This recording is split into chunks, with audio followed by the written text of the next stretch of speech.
Hello there. Thanks for joining us again today on Dr. Teach Me to Parent.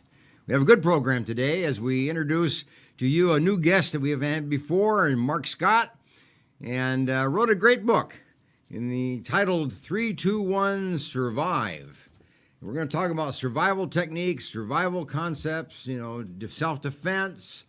He's going to really walk us through this whole issue of surviving in the world today as young people, as boys, as girls, as men, as women, as individuals, as families. We're going to take a look at this whole issue of survival.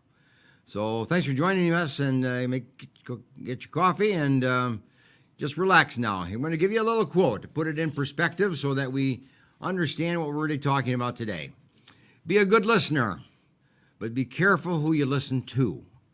And that's probably one of the best survival suggestions that you might start out with today, is that who you listen to, because you can kind of go down the wrong path when you start listening to a lot of people that really are beyond the pale of reason and what's appropriate. So, Mark, thanks for joining us today, and we're going to have a little conversation. We're going to enjoy each other here and get to know each other a little bit more, and the audience gets the chance to know you and some of the things you're involved in and things besides the book that you've written. You do a lot of different kind of stuff, so they'll get a chance to get acquainted with you. So let me just start out with this way, Mark. Introduce yourself to us. How were you raised? What was your family like? What was your home like? Were you kind of pretty traditional, or were you raised in a kind of dysfunctional home? Or both? A mixture, I believe. Uh-huh. The dysfunction would probably be very common and make it certainly relevant to many families. And broken home. It was a broken home. I see. Mm-hmm. Poor family. Here locally, most of my life. Mm-hmm. My mother worked. Starting out, a young family, 3 kids, didn't even have a driver's license, let alone a job. So it was a very difficult start. As I matured, I found myself becoming more wild, not by choice, just my nature, my natural course, I guess. Probably didn't have the real control over your life. That's absolutely correct. Mm-hmm. She was working full time. Well, so I was free. Kind of raised the family by herself, and yes, sir. That's a tough job. Found myself homeless. Oh, did you? Yes, sir. Yeah. Not something I easily admit, but So you were one of the original homeless of Fresno. Yes, huh? sir. Yes, sir, I was. Panhandling at first, a little bit, not a lot, but panhandling. I wasn't a very honest individual as well, if I can admit Well, it kind that. of goes together. Yeah. When you have to live on the street and off the street, Yes, sir. You start to vary your range of honesty, your range of reason, and you can tell stories because you survived that way. Everyone has more than me was the perspective. Everyone else can afford it. Now, I wasn't into great theft or crime. In fact, a large part of the evolution that led to this is a result of becoming more familiar with some of the characters of society. I see. Not wanting to be familiar with some of the gangbangers, and I don't know if I can use that term, the wild side of society, other homeless people. It's a different world living off the street. It is. I mean, you meet a different group of people. You interact with a different part of the community, a different part of the world. It is a resource acquisition process there as well.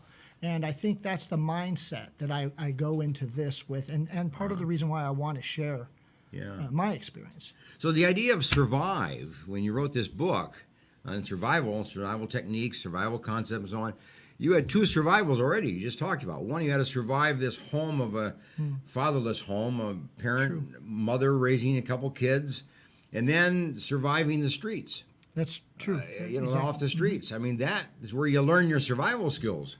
Absolutely. And as it evolved, I was on the streets, as you put it, for about 18 months, from age 18 on. And it did start out in this urban environment that we live, but as I became more familiar, including familiar with the police, started knowing who I was. Sure.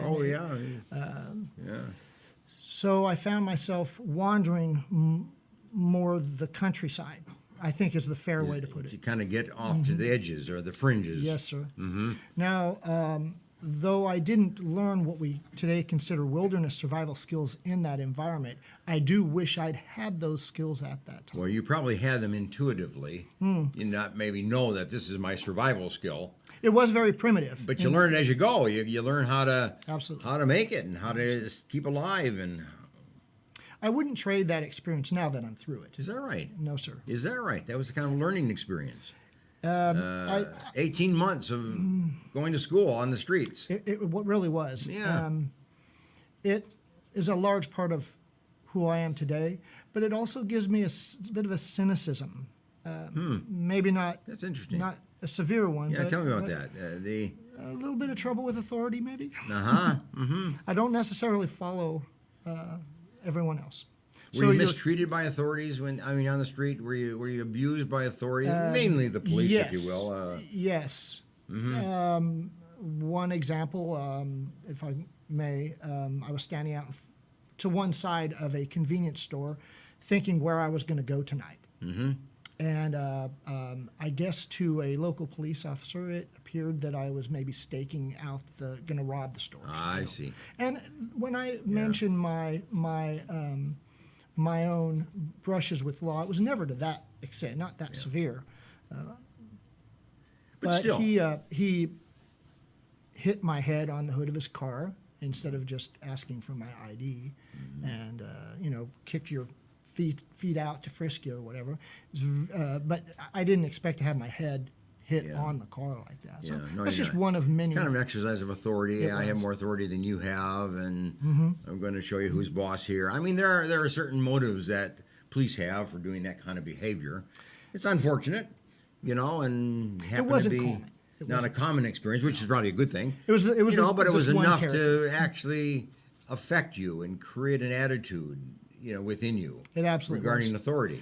Now, I don't mean to imply that I don't respect authority at all. Sure. But it has set me on a path of self-reliance, I think is what I'm trying to describe. Which is probably a path that led to the writing of the book about survival. It did. Because you survive on the basis that you are self-reliant, you are independent. Absolutely. You're self-sufficient. Absolutely. And you got to start with that. The belief that you can do it, that you can handle it, that you can care.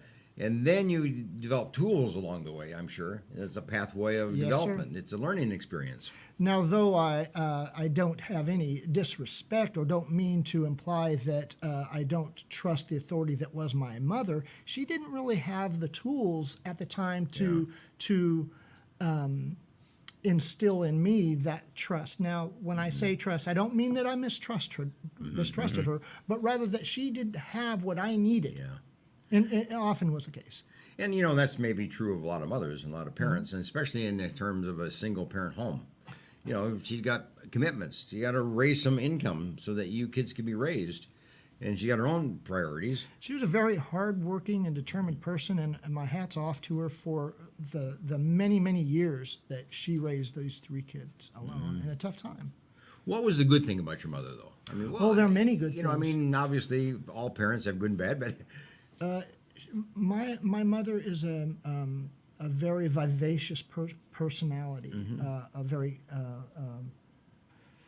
I believe very kind, loving, and vivacious personality. And did that affect you? Did that help you develop that same kind of lifestyle or skill or relationship yes, pattern? sir, absolutely. In fact, I could not take part in something like this here today had it not been for her. Is that right? Yes. She was a professional clown at one point here locally. And so she, of course, would be a very, very well, you talked about her being vivacious. I guess that kind of goes together, doesn't it? And I think without that confidence, given what I've disclosed thus far, you can see how that would have carried me. That's right. And then, so you became more independent yourself. Yes, sir, I did, and am now confident enough to write something that I am eagerly wanting to share. Mm-hmm. I gather you're sensitive, or you're caring for people who are in the same situation that you came up in. I do. The single home, a single parent, couple kids, trying to make it on their own, kind of living off the street, sympathetic to group people who are trying to make it that way. And I gather you're caring or I you're am. sensitive to. At the same time, I knowing what I know about those conditions and what they can lead to, I also don't feel like I can be close to those people. Is that right? There's a risk. Yeah. There's yeah, a risk. Yeah, there is. In much the same way that we find ourselves associated maybe with people with mental illness or drug dependency, that desperation leads to many things that very good people would otherwise not take part in. In the same way that you learned from your mother, what did you learn from your street experience? 18 months living on the street. What's one or two things that really you learned in that process that you can say that helped you? I have to tell you that the confidence, the moving forward, and that is actually the quality. One of the great qualities I think that my mother did instill in me was the ability to continue, tenacity. Oh, persist. Go forward. There was a time that I felt that it absolutely could not get any worse. The truth, though, was that if I didn't continue, I guess the option at that point would be ending your own life or something like that. Sure.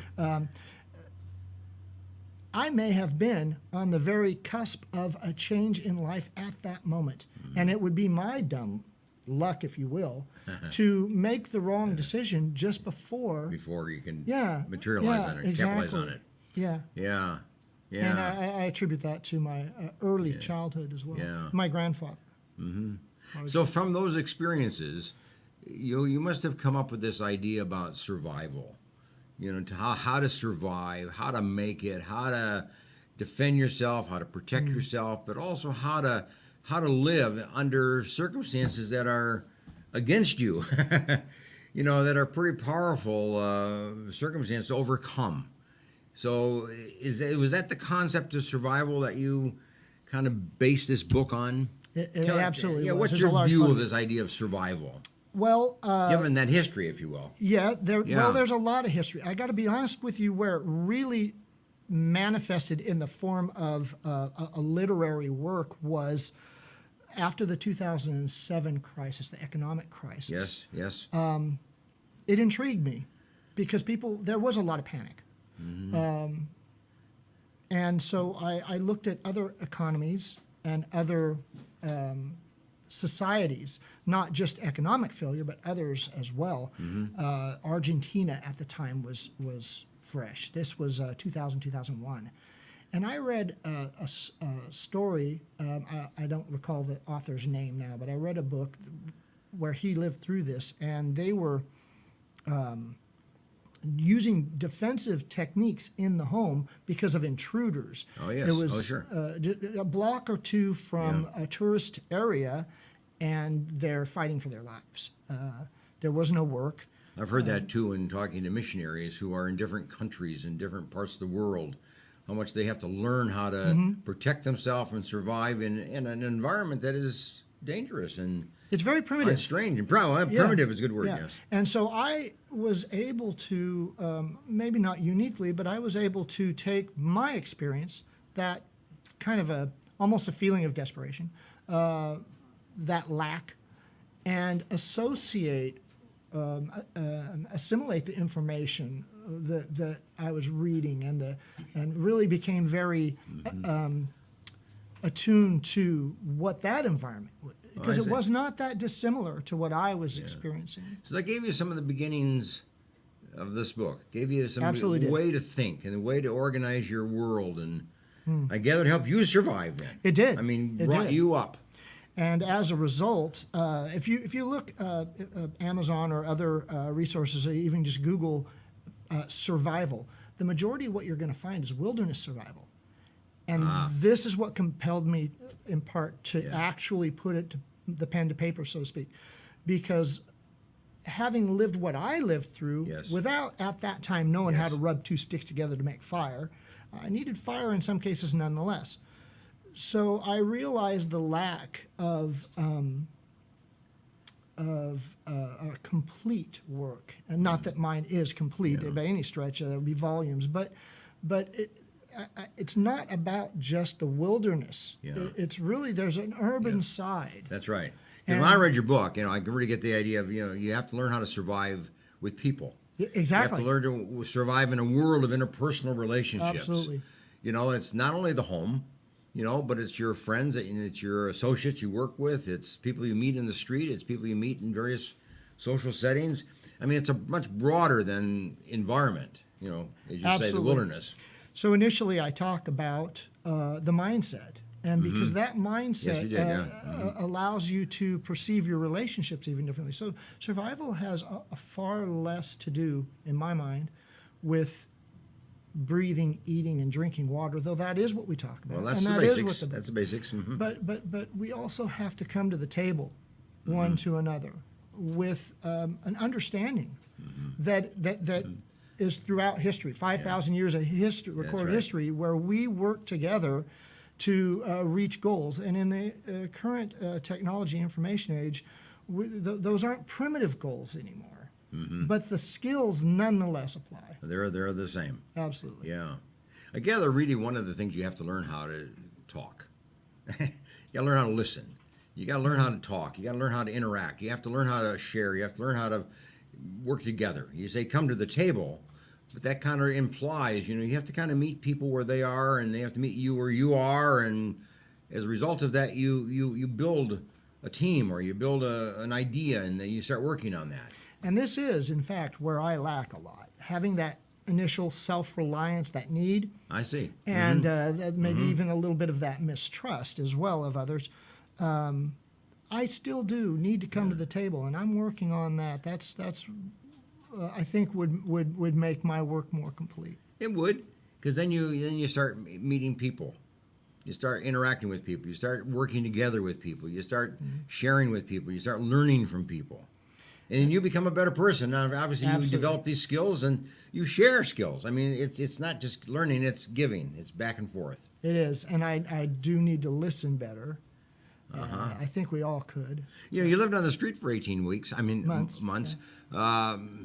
Is that a kind of coming to the table experience as well, or is everybody just kind of on their own and keep a distance from each other? Or did you find people that you could begin to form a bond with and learn from and share with? And It's a very good question, because it's a mix. As you stated in the quote, you have to be a good listener, but you do have to be careful who you listen to. So There you are. a lot of times that first impression is good, and a lot of times that first impression is bad. yes, it is. A lot of times it depends on where you're coming from. That's right.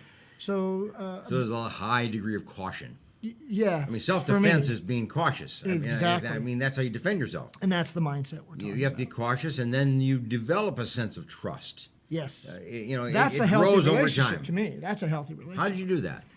I'm not sure I have yet. I trust very few people to the extent that I would like to, and that's, I think, natural. And, There's some good and to maybe that. healthy. We can become too trusting too quickly. But we also have to trust enough to allow other people to do what they do well, because we don't have all the answers. I don't have all the answers. Well, that's coming I to the might table. come That's to coming you. to the table, because that's where the answers come. Yes, You sir. know, everybody has something to contribute. Everybody has something to offer. Something you can learn from everybody. Absolutely. Something. We have to be open-minded, but we also have to have a good, honest level of discernment, which is a gift. Yeah. And I'm not sure that you are your own. I am my own best judge of that ability. When I read your book on Survive, I raised the question to myself, can you survive alone? Is that even possible? Or is survival really dependent upon the team that you build, the relationships you build, the people that you include in your life and allow to come into your life and depend on, and they depend on you? It's interesting that you asked that question, as I've contemplated often myself, and I feel that there are two paths.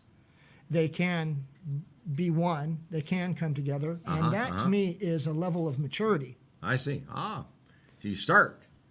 at one level. You want to be self-reliant, and then you want to maximize, this is my own perspective, obviously, you want to maximize your abilities and achieve greater goals by sharing and then having others share with you as well. Yes.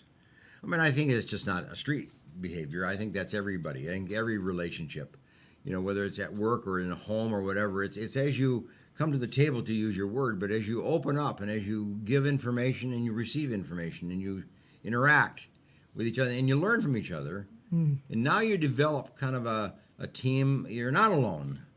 You may start that way, but you're really not alone. You have people who are in place who are there to be when you need it. And you're growing in a way as well. At least I have found, as I am opening up to other people more and more each passing year, I'm growing in a way that I did not intend. A good way. Well, you never know. You start out. I mean, you lived on the street for 18 months. You didn't know where you were going next. No, I didn't. I mean, you kind of learn as you go. And I assume it gets better. It does. It does get better, and you get better at it. So, for example, in the beginning of the 18 months, I slept in an apartment laundry room off and on. Whenever I felt no one was watching, I'd get in there and I'd put a quarter, it might have been all I had, in the dryer, put a stick in the little door thing so that it heats the room, and I'd get a couple hours sleep. Later in my, you call it travels, I guess, the tail end of the 18 months, I was actually in Yosemite Valley. I don't know if I should admit this. I was in Yosemite Valley collecting cans, sleeping in a cave. Sure. And the reason I went from here to here was largely because of what was going on locally and my need to be separate from it. Yeah. And, that's a survival technique. Absolutely. Is to keep a safe distance from danger. Other people or places or whatever it might be.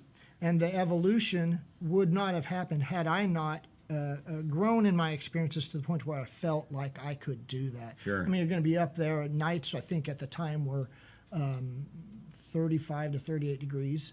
Yes. I had no gear. I had no. It gets to be pretty cold some nights. It did get very pretty cold. And if you're in an area where you're not supposed to be, a fire would give you away. I did, by the way, have a fire, very small fire. I'd run it for, 15 minutes, 20 minutes, and then put it out. Enough to eat something. I stole a blanket, and that's where I stayed for 2 weeks in this little cave. And that's where you came up with all these ideas about survival skills and techniques and methods. And absolutely. You really built a life on that now. I did. And so you really did go to the University of Street Living. Oh, I feel I did. I feel I did. And now have produced a whole lifestyle and a book. And that was to the kind evolution. of teach others. Yeah, absolutely. And that was the evolution. There was a lot in the middle, sleeping in vacant lots in a tree or a bush.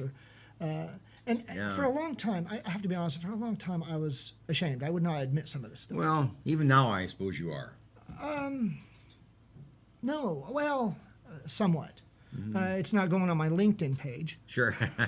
But I think that the healthiest I could be in this perspective is to want to share with those folks who find themselves in a similar situation, or maybe just the feeling is similar. And all hope is not lost. It never is lost. Without hope, you have nothing. So that there was just that seed, always that seed. It kept you alive. It did. It kept you going. And that's the mindset. It goes back. It's runs like full faith. circle. It just kind of keeps you going, doesn't it? Absolutely. Yeah, it does. So this is a good spot to take a break. Excellent. What I'd like to ask you when you come back from our break is for you to kind of outline some very specific techniques or ideas or methods of survival. Excellent. I'd love to. That you want to share with families or with women and men and boys, girls, and you might apply it to the whole family context of survival. Oh, that'd be because great. you've written in a book. Give us a kind of a synopsis of some of the things that we can learn or we can adopt so that we survive better, as individuals. We'll do that when we come back from the break. Okay. Great deal. Take 2 minutes and get a cup of coffee. See you in a bit. The Green Gables Care Home is a 24-hour assisted living facility for the elderly located in Clovis, California, offering spacious private and semi-private rooms which are wheelchair approved, catering to the special person in your life who needs attention and wants to live in a loving home environment. The Green Gables Care Home has assisted living in secured homes for elderly with Alzheimer's, memory loss, and for your loved ones needing assistance with their activities of daily living. Call 559-297-9438 and visit greengablescarehome.com. Sometimes good intentions hurt rather than help.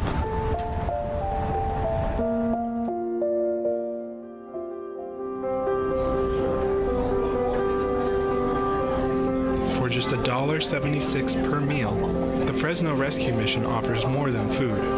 We offer hope. Please donate today. Do you need a locksmith? Layman's Lock and Safe Service and Repair is available for you. 559-228-1805. Gained a lot, learned a lot, and got a lot of love. If it weren't for the knowledge that I had gained from the classes at PCC, I probably wouldn't be the mom I am today. See, there it goes. I would love you to meet my son, Aaron. My situation was very difficult. I didn't know how my life was going to turn out. We graduated in June 2010 and we got married in July. And through family, the Pregnancy Care Center changed our lives. The Pregnancy Care Center was a huge, vital part in helping me walk through that pregnancy, in educating me and loving on me during that time.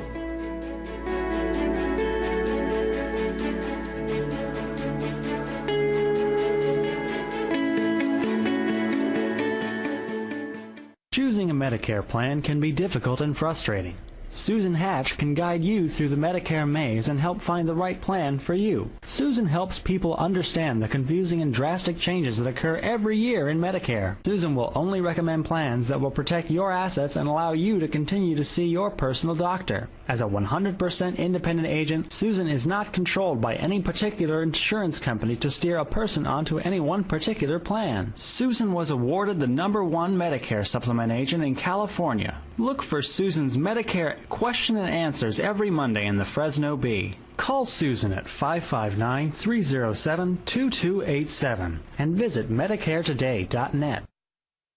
CentralValleyTalk.com. Okay, welcome back as we pick up our conversation now with Mark Scott, the author of this little book, not so little, 3-2-1 Survive. And a lot of this book really came from his experiences of 18 months on the street and then learning how to live and how to survive and how to now share that with the rest of us, so that what you've learned you can share. And I read the book. It's a great book. It gives you lots of ideas about their survival. But the concept to me is that you can survive if you know people, if you can talk to people, if you can rely on people, can learn to trust people, and you can have a relationship, because you can't survive alone, independently. You got to survive in the context of a human relationship. And you have to find that and build that. And you have to be trusting. You have to learn people who can be trusted and build that. So give us a couple survival techniques for the family. The most useful one is changing the mindset to focus on here and now. We're looking down. Okay. We've got our cell phones and our tablets, and Yes. and I'm watching people walk out of their local department store, and they're looking at these things. They're That's right. stuffing their change in a pocketbook or receipts, and they're just not really paying attention. The survival experiences that I think I can most easily share have to do with that kind of environment. Be in the present. In the present, Be be in the aware. here and now. Mm-hmm. And you should be that way in your relationships as well. And I think I like that. that's really kind of what we all can benefit from the most. Yeah. Yeah. So in other words, you have to have the idea that you are not onto yourself. You're not alone, Absolutely. but you're in this world where you're in the here and now, and you have to be aware of who's around you, where you are, how safe you are, how open you are, how free you are. And I'll take that a step further. We'll take that same example of the Yes. department store. As you're leaving the department store, before you hit that door, you should have your business concluded. Your change, if you use cash, should be in your wallet. Your wallet should be in your pocket. If you're a woman shopping, you should have your pocketbook, the receipt, the change concluded before you hit that door. As you hit that door, you should be looking through the glass and you should be looking around. As you exit the store, you should be aware of any scent. Is there a gas leak? Is there a commotion? Who's standing around near the exit of the store? Now, this is not the kind of survival technique that we've become familiar with in that genre, but I think the first great step towards that mindset is that awareness. Yeah, I think even getting into a car. You should be ready to get in the car, shut the door, and start and go. And not just sit there and then put things in your purse or adjust this and sit there for 3 or 4 minutes and then go. You're vulnerable. I'd like to say that the most important skill that I've learned is to rub 2 sticks together and make fire, but in all honesty, that's not the most useful. The preparedness, the awareness go hand in hand. You see traffic ahead of you in the street. What's that? What is happening in the lane next to you? And so you're really kind of talking about an alertness. I am. You know, kind of a visual awareness and alertness. Absolutely. As to where you are and what is your environment within the immediate area. And in practicing that awareness Yeah. day to day and keeping an honest pursuit of it, we actually, I did anyway, opened myself up to some of these other survival techniques that are more along the standard for this genre of wilderness survival, for example. Because now I am aware of my environment, and when you're in the wilderness, being aware of the animal life, the plants, the temperature, Yes. the wind, the water, it allows you that opportunity to make use of those resources. I'm thinking of parents who, need to teach their children, to be self-aware and self-protective. When they walk to school or they're on their way someplace, that they are aware of where they are, who's near, who's coming by them, who's going to be approaching them, are they safe, wherever they happen to be at the point in time. So how do you teach a kid to be aware and self-protective, but yet not teach them how to become paranoid? That everybody out there is going to get you and hurt you. This was a very important point to me early in my writing.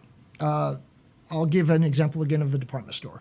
You come out of the department store with your son or your daughter, or nephew, niece for that matter, and someone is asking me 30 years ago, asking for money. Yeah. Or maybe even just a Girl Scout selling cookies. Some people that you don't know. Yes. This is what we need to talk to our children about. Not the only thing we need to talk to them about, but making them aware of our own intent, our practice. Do as you would have your children do. So you may want to give something to that gentleman who looks homeless, and that's a noble pursuit, but I'm not sure when your children are with you is really the right time to do that. Maybe instead you show your child how to address, stamp an envelope with a donation to the local charity, Charities or and food bank, the mission downtown, exactly, food bank, and things like that. Yeah. Now I'm not by any means suggesting you don't give to someone on the street that's asking. Well, I for was going to help. ask you about that. Because the word is don't do that. Direct them to the mission. Direct them to the Pavlera house. Direct them to some kind of a shelter. My perspective is probably going to be a great deal different than the average person, and I have mixed emotions about it. I agree with that for the most part. We have a lot of people that are in that situation by choice, they don't necessarily make the best use of the resource that you would give them anyway. I think that's pretty easily concluded. That's very common. And you may be contributing, in fact, to their own downfall, depending. Yeah. At the same time, I don't want to say despicable person, someone that appears to us to be in this desperate condition that we have previously talked about. Maybe $1 or $2 would give them just that little bit, a moment's joy that evening when they can cook something over a fire. Now there would be a caution in this. Yeah. And to be honest with you, this is why, for the most part, I disagree with giving them anything. You don't ever open your wallet. I've had a screwdriver stuck at my side. I've been threatened. I've even had a gun, more than one occasion, brought out and pointed at me when I stop and talk to people. I see. Not always homeless people, mind you. Maybe when you're panhandling. I walked upon a drug dealer. I often talk to people on the street when I'm out there and I'm walking somewhere and I see I often talk and engage in conversation. I've had positive experiences. And the majority of the time, I think that would be safe. Yes. But with regards to the homeless and giving to the homeless, at the very least, you should be cautious. You should be aware. Again, you're aware of your surrounding.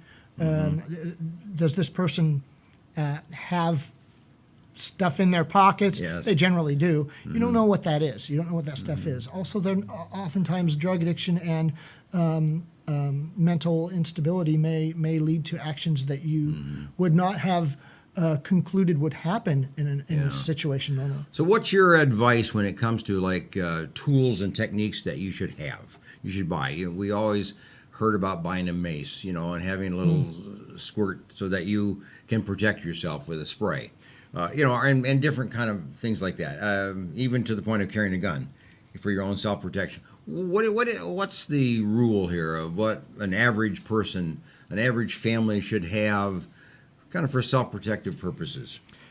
Well, I would not profess to be an expert in the field of security. Personal security is really in my opinion, a very personal thing. Are you well qualified to use what you have? All right. Would be the first, Good idea. point.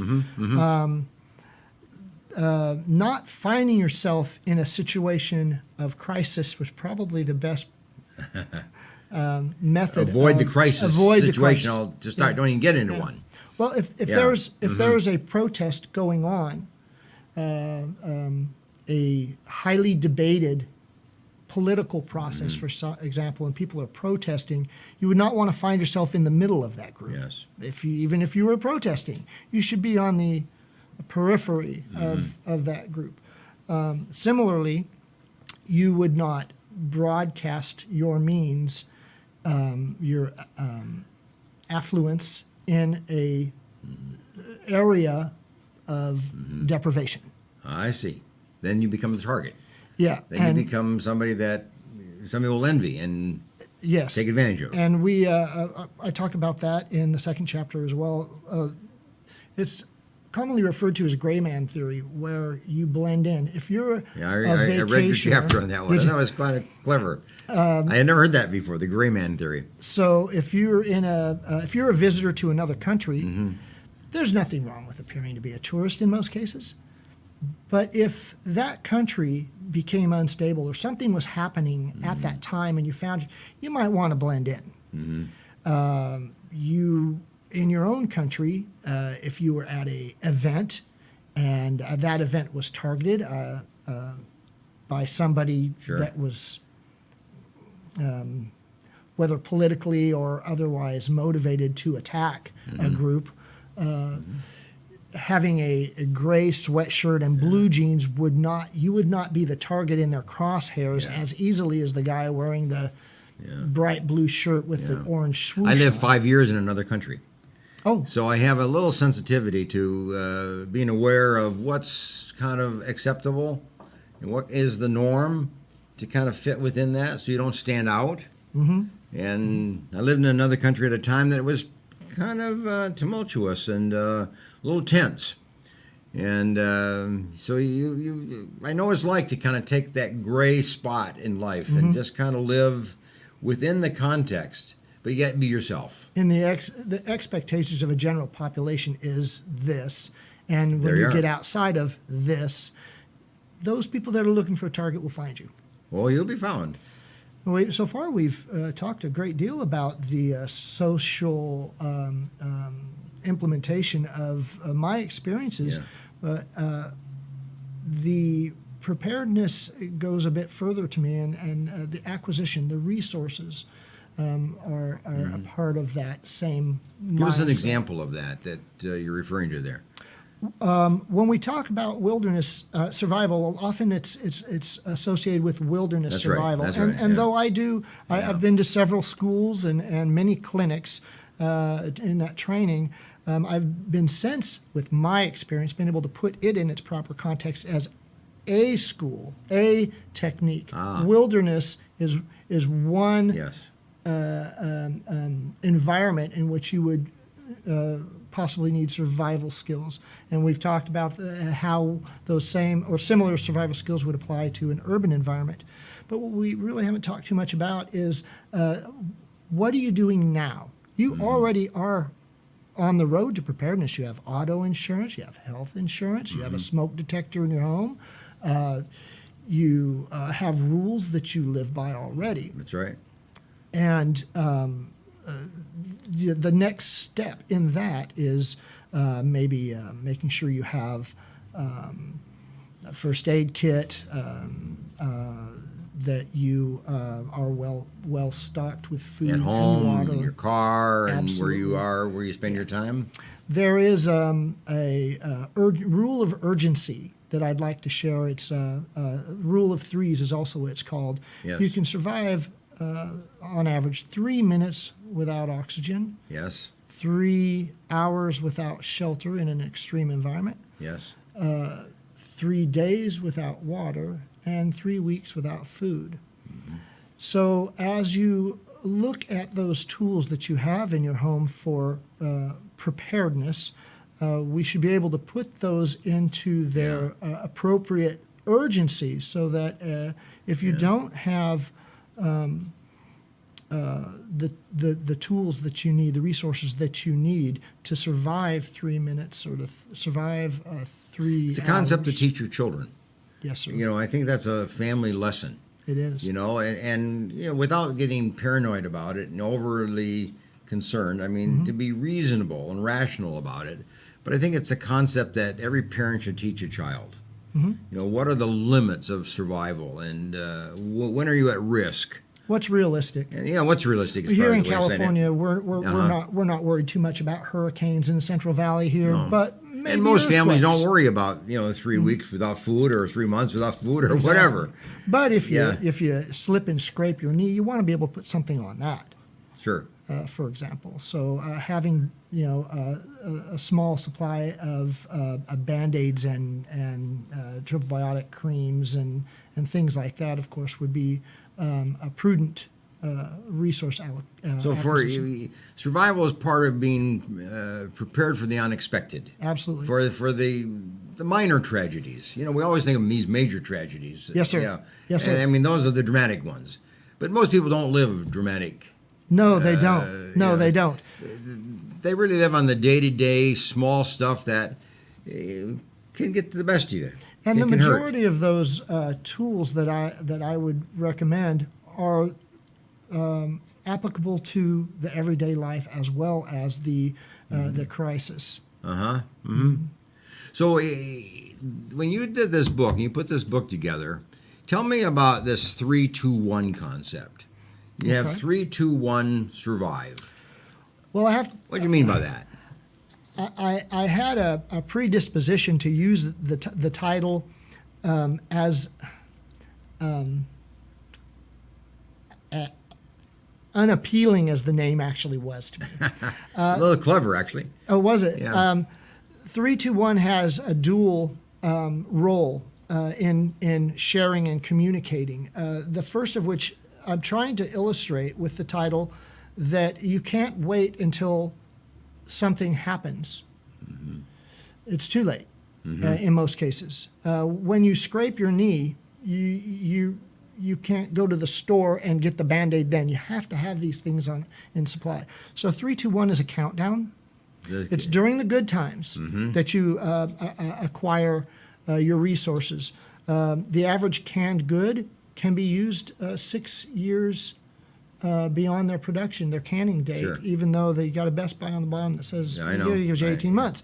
So having a pantry well stocked, having a water supply independent of the municipal supply, these aren't the day-to-days really that we're talking about. These are a little more extreme preparedness measures, but they're a part of that large piece of pie. That So you must recommend that a family, let's say, you sit down and say, are we prepared? Yes. You know, what are the likely problems that could come to us and intrude upon our life? So are we prepared, for those? Absolutely. And, you can get over-prepared. You can get, really, as I say, paranoid about it all and be unreasonable. So what do you recommend for a family to do and kind of be prepared but not over-prepared? I would consider the rules of 3 or the urgency of the 3 minutes without oxygen. The 3. So water is probably one of the primary concerns that we would have. We become very used to turning on that tap. The good news is that you don't have to run out and buy gallons of water. Sure. Not that I wouldn't do that, but knowledge in this case. Most homes, apartments, have a hot water heater, if not all of them. So you have minimum of 30 gallons of drinkable water already in your house. If there were an earthquake today... I thought about that. That's kind of a clever idea. If there were an earthquake today, the first thing you should do is you should walk up to every faucet in your house and turn off the hot water. Turn it off. I mean below the sink, so that a child or other family member, right?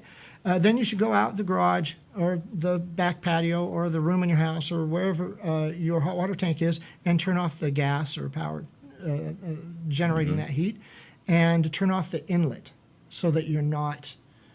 So the point being is that a family needs to have an education trip. Yes, sir. They need to know where the Absolutely. mains are. They need to know where the gas main is. They need to know where the valves for hot water are, right? Yes, sir. Most people wouldn't know that. Most kids wouldn't know that. Absolutely. And so I'm able to weigh between these types of skills and that wilderness that I talked about. The experiences that I had in the wilderness are great. They really are great, and I include some of those. But really, we don't have to go there, most of us. Knowing some of that stuff is great, but just knowing that if you don't import potentially contaminated water to your supply, you've got, if you were a single individual, you've got a month's supply of water right there, drinking water. Yeah. And most people wouldn't think that way. I mean, you don't think about the water in your hot water. I think that's kind of gone. That's out of the way. And it's actually a storage for you, isn't it? It absolutely is. Yeah. And they have an overflow valve on them that you could tap into at that point. And then once you get the all clear, your municipal supply is good, you, of course, can turn that back on. But you mentioned gas.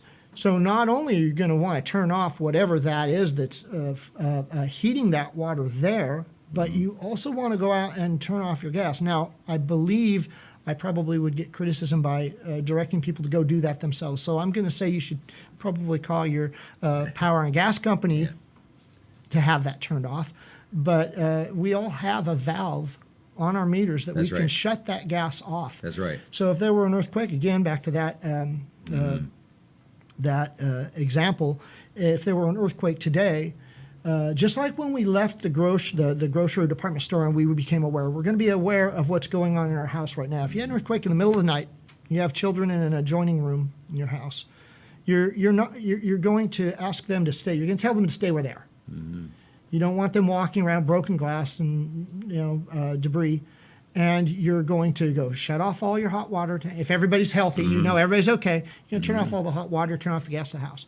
And then you're going to walk around and assess it, not in your bare feet. Who's educating families? Who's educating people in survival techniques like this? I mean, that's a where very do you good get your question. education? If you don't read your book, where would you get an education like this? We lived in Texas for a while, and we were in the pathway of the tornadoes that came through.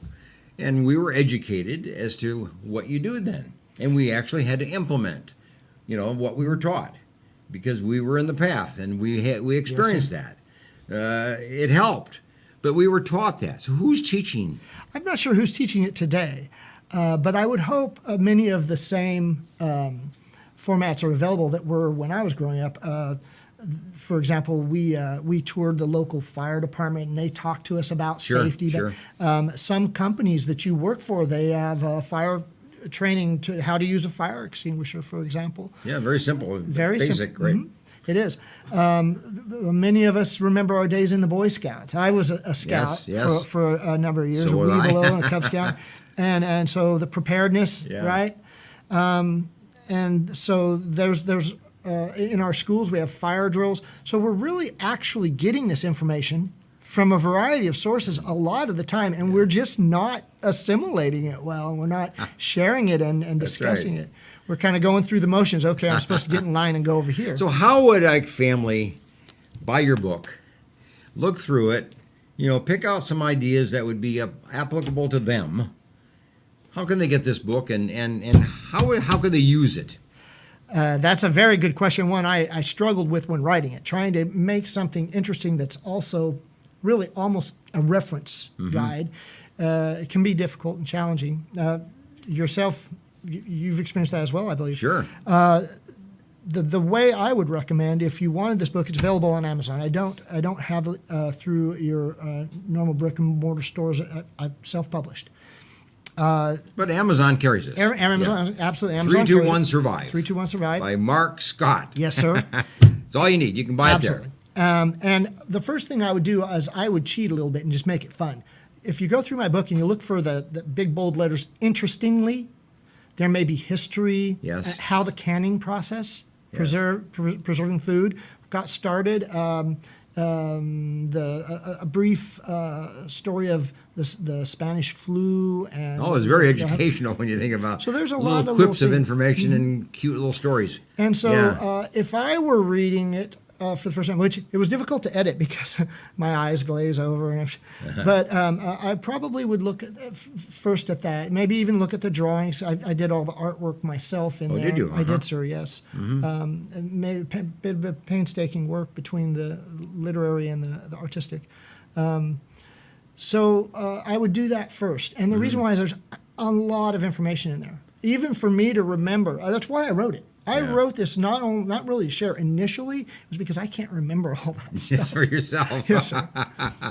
It's a great book. Thank you. And you are a great storyteller. Thank you, sir. And you really include a lot of stuff in here, a lot of pictures, and it's an encyclopedia of survival. I hope so. I mean, that's what it is. Yes, thank you. It's a family book, but it's just good fun reading. That you can just pick up and just kind of flip through it and find something to read that might be attractive to you. Not a book you start from the beginning and go to the end. Not a novel. That's right. You just enjoy it as you go along. So I guess thanks for writing it. You can get the book, 321 Survive, Amazon. Amazon. Amazon. Yes, sir. And you can be approached. You have a website? I do. On the screen there in front of you? Yes, sir. 321survive.com. It's really a placeholder right now. A few pages about us is really about me. What is my pursuit here? There is a communication tool. There's a form that you can fill out. Email me. I would like to, have not yet, but would like to work with student groups and churches. So your listeners are more than welcome to invite me to come out. We can demonstrate anything from long-term food storage, water purification, or just talk. Beautiful. I'm glad you made yourself available to groups. And I'd love to. You're an educator. Thank you, sir. You've lived the streets. You've learned. Now you're sharing. That's the hope. Here's the final quote. The most important thing in life are not things. Very important. Very They're important. family. Yes, sir. They're friends. They're lessons we learn. They're people we meet. They're people we meet on the street. It's coming to the table. The most important thing in life is that kind of an experience. It's not the things you buy and play with. It's the people in your life. Yes, sir. Absolutely. Thanks for joining us. See you next week. Dr. Teach Me to Parent. Bye for now. Thank you. Pompe disease is a progressive, multisystemic, debilitation, and often fatal muscular disease. The United Pompe Foundation was formed to assist those affected by Pompe with the medical costs and other expenses that they may not be able to fully cover through their insurance. Visit UnitedPompe.com to learn more and to make a tax-deductible contribution to the United Pompe Foundation.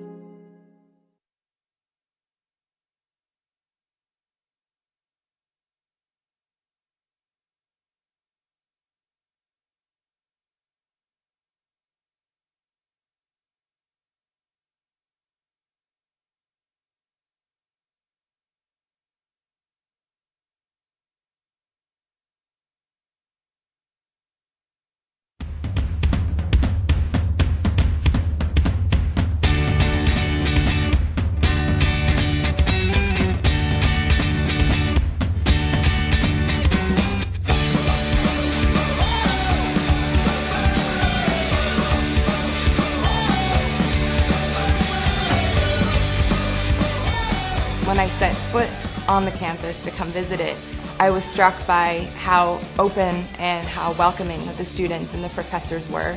Coming to Gordon was like coming home. I think intentional community is what Jesus modeled with his disciples, and Gordon has really fostered a good place for intentional community to happen. Gordon is a place where you can meet people from all over the world and hear their stories. I meet a lot of different people who are shaping who I am today. Gordon seeks to graduate men and women of character and of leadership, and the world is the place where Gordon students belong. Choosing to go to Gordon was, I think, one of the best decisions I've made in my life. Expect to be changed.